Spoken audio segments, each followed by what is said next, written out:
Ayan guys, papunta tayo sa aking mais. Papunta sa Magbibisita aming tanim na mais. ng mais. Nasaan? Galit ang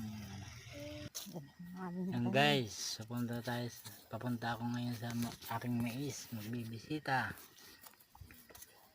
Titingnan ko kung anong nangyari sa malakas na ulan.